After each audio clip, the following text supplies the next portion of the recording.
I saw a school for girls for whom success has been elusive. And I thought, why aren't they full? I've seen in all my schools and all my travels hundreds of girls like that who are failing and struggling in all those other schools I've been in. Girls with learning differences are out there growing exponentially. There's 1 in 5 girls out there and boys who are being diagnosed with learning disabilities. They go off, they get testing, and then there's nothing for them to do except fail.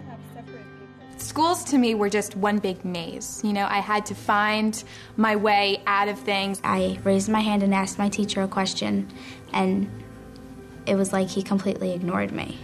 They kind of teach you how they were taught and how they think you should be taught as well. Which is how? I don't. It depends on them. My way. Yeah. My last school couldn't find what was wrong. They did, and they also didn't seem to want to commit. They were like, well, maybe you'll catch up later.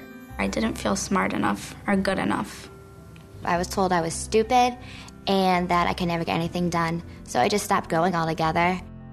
A lot of times when they feel demoralized and their self-esteem starts to go down, they take their strengths and they put them in areas that are not good for them.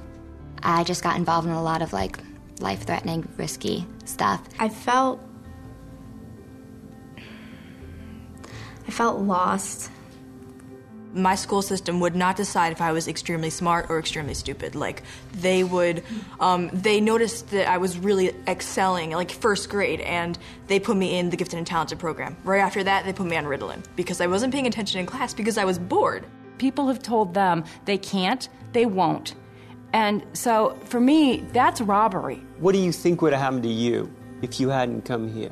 I would either be living in my house, never leaving, like never going to school, drop out, or I'd be dead.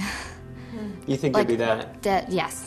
I'm 98% sure that I would not be here living anymore. When are people going to stop and say, isn't there something wrong with our system? We might be doing something wrong. We should be finding ways to identify the strength, isolate it, and build on it. So, if you're going to focus on what they do well and what they do right, you might not be spending so much time, energy, and money trying to refocus on what everybody's doing wrong. So we took that idea and we developed this program with it called the Affinities Program. We have affinities so you can learn more about yourself and what you're good at. And I think it's a great thing. I'm sure a lot of people agree. It's a great thing. It's like a spark point. You put what you love to do, what you're good at. Bam, there's a fire. You got it. It's good if you know, but isn't it great if everyone knows what your strengths are here? So we have this thing called Affinities Wednesdays. And what happens is the girls say, I want to be in this. Then we sit down and we figure out what their strengths are and what their affinities are, what they like doing, as well as what they're good at doing and what they're strong at. And we combine those together and we put it in a presentation in front of the whole school and bring the girl up on stage. Today, we're going to be talking about Tracy Lehrfeld's strengths. We asked girls, who wants to do this? All of them. Every one of them wanted to get up there and do it. Everyone has strengths. They are skills we possess and use every day, but we don't often reflect on them. Girls have said, I don't know how I can get up there with all my strengths and not have kids just make fun of me. And that's what we said, that's the culture change, what we're going to do here. We're going to say, guess what? Claudia's competitive and she's an achiever, and she wants to win the award at the end of the year, and we're going to support her in that effort. The entire school can see what your strengths are, what you like to do, what you're good at. We're asking kids to have a whole different paradigm than their parents have or than other people have about how they think about other people. You know the feeling you get when you play a song that you really like and you get that yeah feeling? I actually get that from my job. And I think if everyone could have that, if every person could have that, this would be a different world. I want that for these girls. Every student that comes here has so much potential to be amazing, and the teacher really wants to bring that out in every student. Could be a lawyer. We talked about that yesterday, didn't we?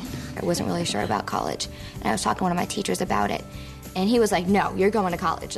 Without a doubt, you are going. And he told me all the reasons why I should go. He told me everything I was good at and everything I could become if I went to college.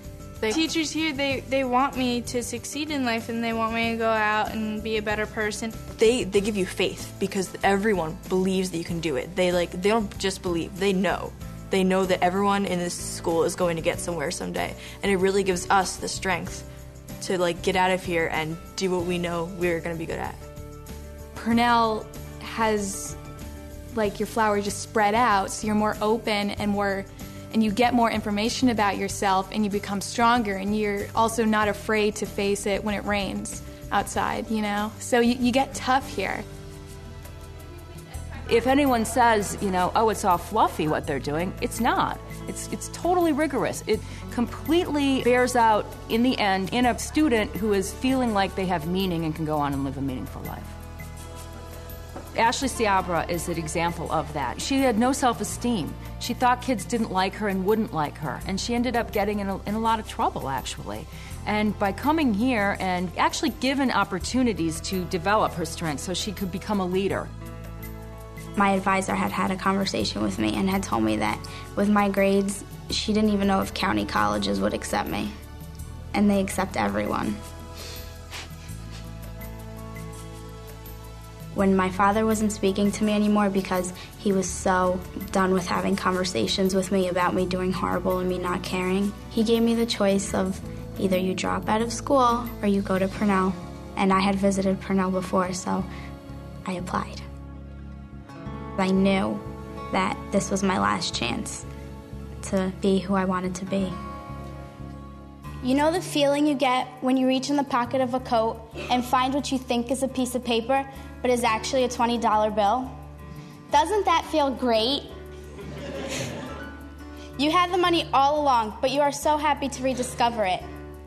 Then you start thinking of all the new ways you can use it. My strengths are kind of that way. They're the money in my pocket that I didn't realize I had. Everyone in this room has one thing in common. Everyone has strengths. They are skills we possess and use every day, but we don't often reflect on them. I knew I had strengths and weaknesses, but I didn't know that they went to the deepness that they actually do.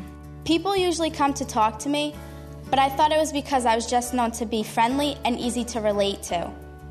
I realize now that friendly is what you are on the outside, but dependability is so much deeper.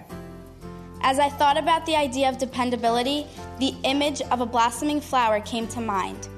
My strength was the hidden core of a flower bud. Once it began to blossom, dependability remained the center, with many petals spreading far out for everyone to see. My friends are one petal. Dependable, not only just friendly, and knowing that I'm gonna take it and just make sure I keep it with me for the rest of my life. In the end, each of us is a flower bud. Find your strength and you will blossom. Thank you.